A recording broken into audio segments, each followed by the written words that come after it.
Hello friend, welcome to my channel. And आज का एकदम हाँ आम +3 third semester Odia G paper रो जगन्नाथ दास और बलराम दास को कहानी प्रसंगर संक्षिप्त उत्तरमूलक प्रश्न उत्तर आलोचना करमा। तो आम अधारू छाड़ी प्रश्न आज पुणी 10 नंबर स्टार्ट कर। तो आज प्रश्न पंचसखांक मध्य वैशिष्ट किए क्यों राजांक समझरे से जीवित थिले। उत्तर पंचसखांक मध्य बलराम दास थिले अन्य सखा मानक ठारू वैशिष्ट। श्री चैतन्य ओडिशा आगमन बेलकु से पौढ़ थिले। गजपति प्रतापरुद्र देवंक समय से जीवित थिले। नेक्स्ट प्रश्न होची बलराम दास को श्रेष्ठ कृति कौन, एथिरे क्यों प्रसंग वर्णित होईछि। उत्तर बलराम दास को श्रेष्ठ कृति होची दांडी रामायण। यार अन्य नाम जगमोहन रामायण। यह एक पौराणिक ग्रंथ। एथिरे पुरुषोत्तम रामचंद्र और रावणंकर युद्ध प्रसंग वर्णित होईछि। अर्थात रामायणर कथावस्तु को कवि बेश चमत्कार भाव उत्कलीय रीति वर्णना कर जनाযায়।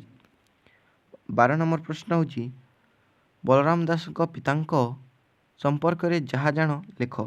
उत्तर बलराम दास पितांक नाम थिला सोमनाथ महापात्र और मातांक नाम थिला महामाया। तांकर पिता गजपति कपिलेन्द्र देवंक जड़े मंत्री थिले। से जाति रे थिले शूद्र। तांकर घर पुरी जिला चंद्रपुर ग्राम रे थिला बोली ऐतिहासिक माने अनुमान करिथांती। आज 13 नंबर प्रश्न होची बलराम दास 5 गोटी तत्वमूलक ग्रंथ नाम लेख। उत्तर बलराम दास मत बलराम दास नाम परिचित।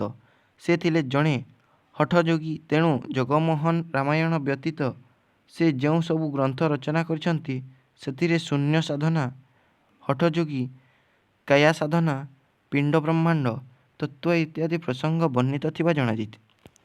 प्रश्नानुसारी एभली तत्वमूलक ग्रंथ हेउची वेदांत सार, गुप्त गीता भाव समुद्र, विराट गीता, सप्तांग जोग सागर, टीका इत्यादि रचना।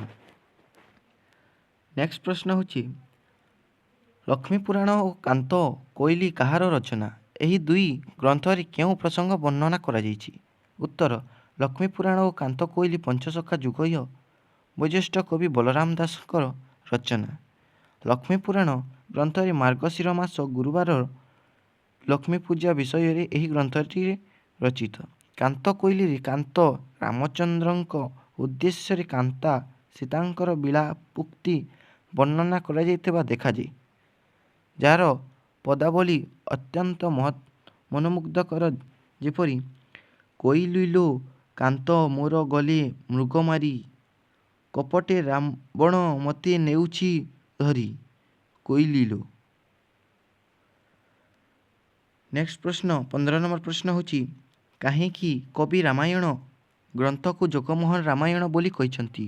उत्तर पुरुषोत्तम क्षेत्र में मुख्य देवता श्री जगन्नाथ कविंक रामायण रे प्रकृत रचयिता और कवि निमित्त मात्र लेखनी चालक बोली दर्शाइछंती।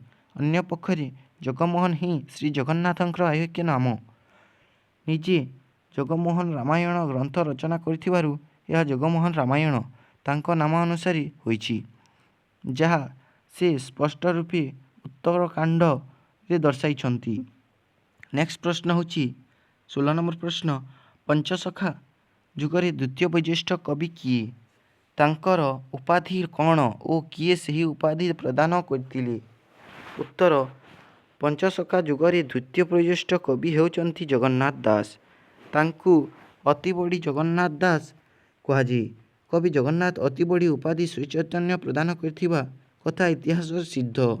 एही अति बड़ी उपाधि अति बड़ वैष्णव संप्रदाय सृष्टि।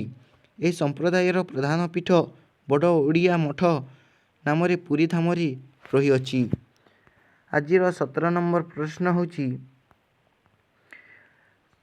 17 नंबर प्रश्न जगन्नाथ दास श्रेष्ठ कृति कौन, ଏଥିରେ କେଉଁ ରଚିତ ବର୍ଣ୍ଣିତ ହୋଇଛି? ଉତ୍ତର ଅତିବଡ଼ି ଜଗନ୍ନାଥ ଦାସଙ୍କ ଶ୍ରେଷ୍ଠ କୃତି ହେଉଛି ଓଡ଼ିଆ ଭାଗବତ। ଏହା ସଂସ୍କୃତ ଭାଷାରେ ଅନୁସରଣ କରି ରଚିତ। ଏଥିରେ ଶ୍ରୀକୃଷ୍ଣ ରଚିତ ବେଶ୍ ସରଳ ଓ ପ୍ରାଞ୍ଜଳ ଭାବରେ କବି ବର୍ଣ୍ଣନା କରିଥିବାର ଜଣାଯାଏ। 18 ନମ୍ବର ପ୍ରଶ୍ନ ହେଉଛି ଓଡ଼ିଆ ଭାଗବତକୁ କାହିଁକି ଓଡ଼ିଶାର ଜନତା ଦେବତା ଜ୍ଞାନରେ ପୂଜା କରିଥାନ୍ତି? ଉତ୍ତର ଏକଥା ସତ୍ୟ ଯେ ଓଡ଼ିଶାର ଜନତା ଓଡ଼ିଆ ଭାଗବତ ଗ୍ରନ୍ଥ ଦେବତା ଜ୍ଞାନରେ ଗ୍ରାମେ ଗ୍ରାମେ ଭାଗବତ ଟୁଙ୍ଗି ପୂଜା କରିଥାନ୍ତି। ଓଡ଼ିଶାର ଜନସାଧାରଣ ଲୌକିକ ଜୀବନ ଧାରଣରେ ଜଗନ୍ନାଥଙ୍କ ଭାଗବତ ପ୍ରଭାବ ଯଥେଷ୍ଟ ଅଧିକ। ପ୍ରତ୍ୟେକ ଓଡ଼ିଆ ହିନ୍ଦୁ ପରିବାରରେ ଲୋକ ମଲାବେଳେ ମୃତ୍ୟୁଶଯ୍ୟା ନିକଟରେ ମୁକ୍ତି ପାଇଁ ଭାଗବତ ପଢ଼ି ଶୁଣାଇ ଦିଆଯାଏ ଓ ସନ୍ତାନ ଜନ୍ମ ବେଳେ ସୌତିକ ଗୃହରେ 4 ଦିନ ପର୍ଯ୍ୟନ୍ତ ଭାଗବତ ପାଠ କରାଯାଇଥାଏ। ଏହା ଓଡ଼ିଆଙ୍କର ଜୀବନ ମରଣର ସାଥୀ ରୂପେ ଗ୍ରହଣ କରି ଏହି ଗ୍ରନ୍ଥକୁ ଓଡ଼ିଶାର ଲୋକେ ଦେବତା ରୂପେ ପୂଜା କରିଥାନ୍ତି। ଆଜିର 19 ନମ୍ବର ପ୍ରଶ୍ନ ହେଉଛି ଅତିବଡ଼ି ଜଗନ୍ନାଥ ଦାସଙ୍କ 5ଗୋଟି ଓଡ଼ିଆ ତତ୍ତ୍ୱମୂଳକ ଗ୍ରନ୍ଥ ନାମ ଲେଖ। ଉତ୍ତର ଅତିବଡ଼ି ଜଗନ୍ନାଥ ଦାସ ଶ୍ରେଷ୍ଠ କୃତି ଓଡ଼ିଆ ଭାଗବତ ସହିତ ବହୁତ ଓଡ଼ିଆ ତତ୍ତ୍ୱମୂଳକ ଗ୍ରନ୍ଥ ଓ ସଂସ୍କୃତ ଗ୍ରନ୍ଥ ରଚନା କରିଥିବାର ଜଣାଯାଏ। ପ୍ରଶ୍ନାନୁସାରେ 5ଗୋଟି ଓଡ଼ିଆ ତତ୍ତ୍ୱମୂଳକ ଗ୍ରନ୍ଥ ହେଉଛି ଗୁପ୍ତ ଭାଗବତ, ଦାରୁ ବ୍ରହ୍ମଗୀତା, ତୁଲା ଭିଣା, ପାଷାଣ ଦଳନ, ମନ ଶିକ୍ଷା। ଆଜିର 20 ନମ୍ବର ପ୍ରଶ୍ନ ହେଉଛି ଜଗନ୍ନାଥ ଦାସଙ୍କ ଲେଖନୀ ସୃଷ୍ଟି ହୋଇଥିବା 5ଗୋଟି ସଂସ୍କୃତ ଗ୍ରନ୍ଥ ନାମ ଉଲ୍ଲେଖ କର। ଉତ୍ତର ଅତିବଡ଼ି ଜଗନ୍ନାଥ ଦାସଙ୍କ ଲେଖନୀରେ ସୃଷ୍ଟି ହୋଇଥିବା 5ଗୋଟି ସଂସ୍କୃତ ଗ୍ରନ୍ଥର ନାମ ହେଉଛି କୃଷ୍ଣ ଭକ୍ତି, କଳ୍ପଲତା, ନିତ୍ୟ ଗୁପ୍ତମାଳା, ଉପାସନା ଶତକମ୍, ଦୀକ୍ଷା ସଂହିତା, ନୀଳାଦ୍ରି ଶତକମ୍। 21 ନମ୍ବର ପ୍ରଶ୍ନ ହେଉଛି ଅତିବଡ଼ି ଜଗନ୍ନାଥ ଦାସ ପିତାମାତାଙ୍କ ନାମ କ'ଣ? ତାଙ୍କର ଗ୍ରାମ ନାମ କ'ଣ? ଉତ୍ତର ପୁରୀ ଉତ୍ତର ପଶ୍ଚିମ ଦିଗରେ ଗଜପତି କପିଳେନ୍ଦ୍ର ଦେବଙ୍କ ଦ୍ୱାରା ପ୍ରତିଷ୍ଠିତ କପିଳେଶ୍ୱରପୁର ଶାସନରେ ଜଗନ୍ନାଥ ଦାସ ଜନ୍ମ ଲାଭ କରିଥିଲେ। ତେଣୁ ତାଙ୍କର ଗ୍ରାମ ନାମ କପିଳେଶ୍ୱରପୁର ଶାସନ। ତାଙ୍କର ପିତାଙ୍କ ନାମ ଭଗବାନ ଦାସ ଓ ମାତାଙ୍କ ନାମ ପଦ୍ମାବତୀ। ତାଙ୍କର ପିତା କୌଳିକ ବୃତ୍ତି ଥିଲା ଶ୍ରୀମନ୍ଦିରର ପୁରାଣ ପାଠ କରିବା ଅର୍ଥାତ୍ ସେ ଗଜପତିଙ୍କଠାରୁ ପୁରାଣ ପଣ୍ଡା ଉପାଧି ପାଇଥିବା କଥା ଇତିହାସ ସିଦ୍ଧ। ଆଜିର 22 ନମ୍ବର ପ୍ରଶ୍ନ ହେଉଛି ଅତିବଡ଼ି ଜଗନ୍ନାଥ ଦାସ କେଉଁ ସାଲରେ ଓ କେଉଁ ତିଥିରେ ଜନ୍ମଗ୍ରହଣ କରିଥିଲେ? ତାଙ୍କର ଗୋତ୍ର କ'ଣ ଥିଲା? ଉତ୍ତର ଅତିବଡ଼ି ଜଗନ୍ନାଥ ଦାସ ଭାଦ୍ରବ ମାସ ଶୁକ୍ଳପକ୍ଷ ଅଷ୍ଟମୀ ତିଥିରେ ଜନ୍ମଗ୍ରହଣ କରିଥିଲେ ବୋଲି ଦିବାକର ଦାସ ଜଗନ୍ନାଥ ଦାସ ଚରିତାମୃତରେ ଉଲ୍ଲେଖ କରିଛନ୍ତି। ଶ୍ରୀଚୈତନ୍ୟଙ୍କ ଉତ୍କଳ ଆଗମନ କାଳ 1510 ସାଲ ଓ ସେ କାଲକୁ ଜଗନ୍ନାଥଙ୍କୁ 18 ବର୍ଷ ହେଲେ ତାଙ୍କର ଜନ୍ମ 1492 ବା 1493 ସାଲ ବୋଲି ଅନୁମାନ କରାଯାଇପାରେ। ତାଙ୍କର ଗୋତ୍ର ଥିଲା କୌଶିକା ଗୋତ୍ର। ଆଜିର 23 ନମ୍ବର ପ୍ରଶ୍ନ ହେଉଛି ଓଡ଼ିଆ ଭାଗବତ କେଉଁ ବୃତ୍ତରେ ରଚିତ? ଉତ୍ତର ଓଡ଼ିଆ ଭାଗବତ ନବାକ୍ଷରୀ ବୃତ୍ତ ବା ଗୁଜ୍ଜରୀ ରାଗରେ ରଚିତ ଯଥା 5-4 ଶୁଣ ପରୀକ୍ଷ ନରନାଥ, କୃଷ୍ଣଚରିତ ଭାଗବତ। ଏହି ପଦରେ ପ୍ରତ୍ୟେକ ପାଦରେ 9 ଗୋଟି ଅକ୍ଷର ରହିଛି ଓ ଏହାର 5ମ ଓ 4ଥ ଅକ୍ଷର ଉପରେ ଯତିପାତ ହୋଇଛି। ଏପରି ଯତିପାତ 3, 2, 4 ଅକ୍ଷର ଉପରେ ମଧ୍ୟ କରାଯାଇପାରେ ଯେପରି 3+2+4 ଯେପରି ଗୋବିନ୍ଦ ବିଚାରନ୍ତି ମନେ ଆଜ ରମେକା ବୃନ୍ଦାବନେ। ଆଜିର 24 ନମ୍ବର ପ୍ରଶ୍ନ ହେଉଛି ଜଗନ୍ନାଥ ଦାସଙ୍କ ରଚିତ ଅର୍ଥ କୋଇଲିରେ କେଉଁ କଥା ବର୍ଣ୍ଣିତ?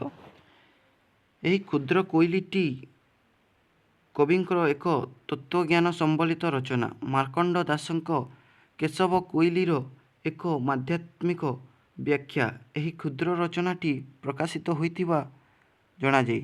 ଶ୍ରୀକୃଷ୍ଣ ଓ ଅର୍ଜୁନଙ୍କ କଥୋପକଥନ ଛଳରେ ଜୀବାତ୍ମ ଓ ପରମାତ୍ମାଙ୍କ ବ୍ୟାଖ୍ୟା ଏହି ଗ୍ରନ୍ଥରେ ପ୍ରତିପାଦିତ ହୋଇଛି।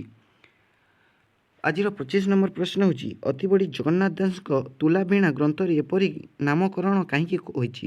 ଉତ୍ତର, ଜଗନ୍ନାଥଙ୍କ ରଚିତ ତୁଲାବୀଣା ଏକ ଗୂଢ଼ତତ୍ତ୍ୱ ଜ୍ଞାନ ସମ୍ବଳିତ ରଚନା।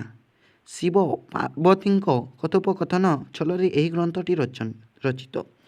ତୁଲାକୁ ଯେପରି ଭିଣାଯାଇ ତାହାର ସତ୍ ବ୍ୟବହାର କରାଯାଏ, ସେହିପରି ତତ୍ତ୍ୱରୂପୀ ତୁଲାକୁ ଭିଣାଯାଇଥିବାରୁ ଏହି କ୍ଷୁଦ୍ର ରଚନାଟିର ନାମକରଣ ତୁଲାବୀଣା ହୋଇଛି।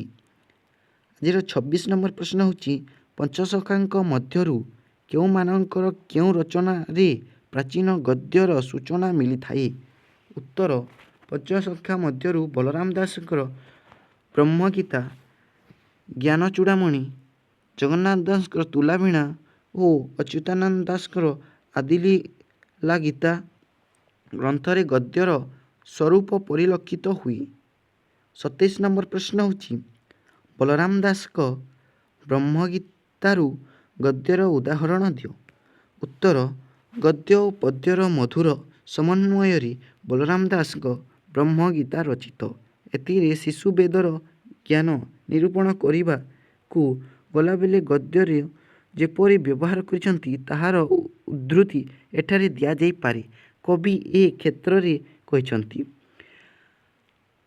ଗତି ଚତୁର୍ଥ ବୋଲନ୍ତେ ଚାରି ବେଦ ଚାରି ଗତି। ଚାରି ବେଦଙ୍କ ସ୍ଥାନ କହି ମୁହଁରେ ସାମବେଦ ବସଇ, ନାସାରେ ଋଗ୍ବେଦ ବସେ, କର୍ଣ୍ଣରେ ଯଜୁର୍ବେଦ ବସଇ, ନୟନରେ ଅଥର୍ବ ବେଦ ବସଇ।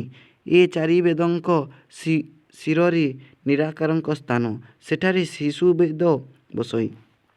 28 ନମ୍ବର ପ୍ରଶ୍ନ ହେଉଛି ଜଗନ୍ନାଥଙ୍କ ତୁଲାବୀଣାରୁ ଏକ ଗଦ୍ୟର ଉଦାହରଣ ଦିଅ। ଅତିବଡ଼ି ଜଗନ୍ନାଥ ଦାସଙ୍କ ଏହି ତୁଲାବୀଣା ଗ୍ରନ୍ଥ ଗଦ୍ୟ ଓ ପଦ୍ୟର ମଧୁର ସମନ୍ୱୟରେ ରଚିତ ଗ୍ରନ୍ଥ। ଶିବ ପାର୍ବତୀଙ୍କ କଥୋପକଥନ ଛଳରେ ଏହି ଗ୍ରନ୍ଥ ରଚିତ। ଏଥିରେ ଯେଉଁ ଗଦ୍ୟର ଟୀକା ରହିଛି ତାହା ଏପରି: ମହାଶୂନ୍ୟରୁ ଜ୍ୟୋତି ରୂପ, ସେ ଜ୍ୟୋତିକୁ ଠୁଳ ରୂପ, ଠୁଳରୁ ବିନ୍ଦୁ, ବିନ୍ଦୁରୁ ଅର୍ଦ୍ଧମାତ୍ରା ଓ ଅର୍ଦ୍ଧମାତ୍ରାରୁ ଓଁକାର ଜନ୍ମ ହେଲା। 19 ନମ୍ବର ପ୍ରଶ୍ନ ହେଉଛି ପଞ୍ଚସଖା ମଧ୍ୟରୁ ରାସ ବା ରାହାସ ସାହିତ୍ୟ ଅଧିକ କିଏ ଲେଖିଛନ୍ତି? ତାଙ୍କର କେତୋଟି ରାସ ଗ୍ରନ୍ଥର ନାମ ଲେଖ। ଉତ୍ତର, ପଞ୍ଚସଖାଙ୍କ ମଧ୍ୟରୁ ଅଚ୍ୟୁତାନନ୍ଦ ଦାସ ବହୁ ପରିମାଣରେ ରାସ ଗ୍ରନ୍ଥ ରଚନା କରିଛନ୍ତି। ତାଙ୍କ ଲେଖନୀରେ ସୃଷ୍ଟି ହୋଇଥିବା କେତେକ ରାସଗ୍ରନ୍ଥ ନାମ ହେଉଛି ମହାନିତ୍ୟ ରାସ, ନିତ୍ୟ ରାସ, ଗୁଜ୍ଜରୀ ଦୂତୀ ରାସ, ବୃନ୍ଦା ରାସ, ଶୂନ୍ୟ ରାସ, ପଦ୍ମବନ ରାସ, ଠୁଳ ଶୂନ୍ୟ ରାସ, ରାଧା ରାସ ଇତ୍ୟାଦି। 30 ନମ୍ବର ପ୍ରଶ୍ନ ହେଉଛି ରାସ କାହାକୁ କୁହାଯାଏ? ରାସ ଶବ୍ଦର ଅର୍ଥ ଧ୍ୱନି, କ୍ରୀଡ଼ା, ଶୃଙ୍ଖଳା, ବିଳାସ, କୋଳାହଳ, ନୃତ୍ୟ ଇତ୍ୟାଦି। ରାସ ସମ୍ପର୍କରେ ଶ୍ରୀ ଜୟଦେବ ଲେଖିଛନ୍ତି କରତଳ ତାଲ ତରଳ ବଳାୟ ବୋଲି କଲିତ କଳ୍ସନ ବଂଶେ। ରାସ ରସେ ସହ ନୃତ୍ୟ ପରି ହରିଣା ଯୁବତୀ ପ୍ରଶଂସସେ। ଗୋପୀମାନଙ୍କ ସହିତ ଶ୍ରୀକୃଷ୍ଣଙ୍କର ଅପ୍ରାକୃତିକ ଶୃଙ୍ଗାର ଲୀଳାକୁ ଶାସ୍ତ୍ରାନୁସାରୀ ରାସଲୀଳା ନାମରେ କବି ଜଗନ୍ନାଥ ଦାସ ଭାଗବତରେ ରାସ ପଞ୍ଚମାଧ୍ୟାୟରେ ବର୍ଣ୍ଣନା କରିଛନ୍ତି। 31 ନମ୍ବର ପ୍ରଶ୍ନ ହେଉଛି ଅଚ୍ୟୁତାନନ୍ଦଙ୍କ ଶ୍ରେଷ୍ଠ ଗ୍ରନ୍ଥର ନାମ କ'ଣ? ଏଥିରେ କେଉଁ ରଚିତ ବର୍ଣ୍ଣିତ? ଉତ୍ତର, ଅଚ୍ୟୁତାନନ୍ଦଙ୍କ ଶ୍ରେଷ୍ଠ କୃତି ନାମ ହେଉଛି ହରିବଂଶ। ଏହାକୁ ସାତଖଣ୍ଡିଆ ହରିବଂଶ ବା ଲହରୀ ହରିବଂଶ କୁହାଯାଏ। 7 ଖଣ୍ଡରେ ବିଭକ୍ତ। ଏହି ହରିବଂଶରେ କବି ଶ୍ରୀକୃଷ୍ଣ ରଚିତ ଭାଗବତ ଅନୁସରଣରେ ରଚନା କରିଥିବା ଜଣାଯାଏ। ଆଜିର 32 ନମ୍ବର ପ୍ରଶ୍ନ ହେଉଛି ଅନନ୍ତ ଦାସଙ୍କ ଶ୍ରେଷ୍ଠ କୃତି କ'ଣ? ଏଥିରେ କେଉଁ ପ୍ରସଙ୍ଗ ବର୍ଣ୍ଣିତ? ଅନନ୍ତ ଦାସଙ୍କର ଶ୍ରେଷ୍ଠ କୃତି ହେଉଛି ହେତୁଦୟ ଭାଗବତ। କବି ଏହି ଗ୍ରନ୍ଥରେ ଉତ୍କଳୀୟ ବୈଷ୍ଣବ ଧର୍ମ ମତବାଦ ଅନୁସାରେ ପିଣ୍ଡ ବ୍ରହ୍ମାଣ୍ଡର ତତ୍ତ୍ୱ କାୟା ସାଧନା ଶ୍ରୀ ଜଗନ୍ନାଥଙ୍କ ବୃଦ୍ଧତ୍ୱ ଓ ଶରୀର ମଧ୍ୟରେ ଜଗନ୍ନାଥଙ୍କ ଅବସ୍ଥିତି ବର୍ଣ୍ଣନା କରିବା ସହିତ ରାଧା ଓ କୃଷ୍ଣଙ୍କୁ ଜୀବାତ୍ମା ଓ ପରମାତ୍ମା ରୂପରେ କଳ୍ପନା କରିଛନ୍ତି। ଯେପରି ଶ୍ରୀରାଧା କୃଷ୍ଣ ବେନିଜନ ଜୀବ ପରମ ରୂପେ ଜାଣ। 33 ନମ୍ବର ପ୍ରଶ୍ନ ହେଉଛି ଯଶୋବନ୍ତ ଦାସଙ୍କ ଶ୍ରେଷ୍ଠ ଗ୍ରନ୍ଥଟିର ନାମ କ'ଣ? ଏଥିରେ କେଉଁ ପ୍ରସଙ୍ଗ ବର୍ଣ୍ଣନା କରାଯାଇଛି? ଉତ୍ତର ଯଶୋବନ୍ତ ଦାସଙ୍କର ଶ୍ରେଷ୍ଠ ରଚନାଟି ହେଉଛି ଶିବ ସ୍ୱରୋଦୟ। ଏହାର ଏକ ଅନୁବାଦ ଗ୍ରନ୍ଥ ସଂସ୍କୃତ ସ୍ୱରୋଦୟ ଲେଶ ଗ୍ରନ୍ଥର ବିଷୟବସ୍ତୁ ଅବଲମ୍ବନରେ ଏହି ଗ୍ରନ୍ଥ ରଚିତ।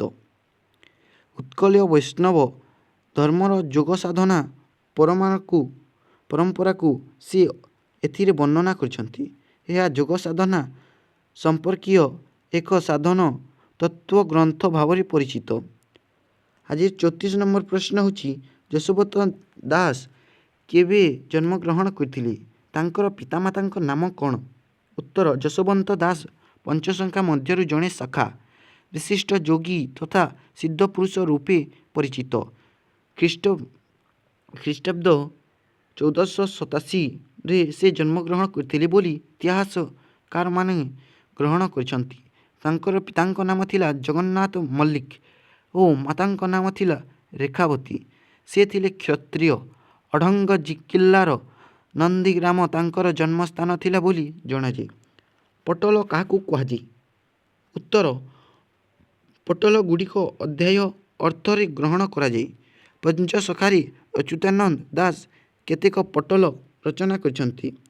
ସେଗୁଡ଼ିକର ନାମ ହେଉଛି 10 ପଟଲ, 16 ପଟଲ, 46 ପଟଲ ଇତ୍ୟାଦି। ଏଗୁଡ଼ିକ ଗୋଟିଏ ଗୋଟିଏ ଲୋକପ୍ରିୟ ରଚନା କହିଲେ ଅତ୍ୟୁକ୍ତି ହେବ ନାହିଁ।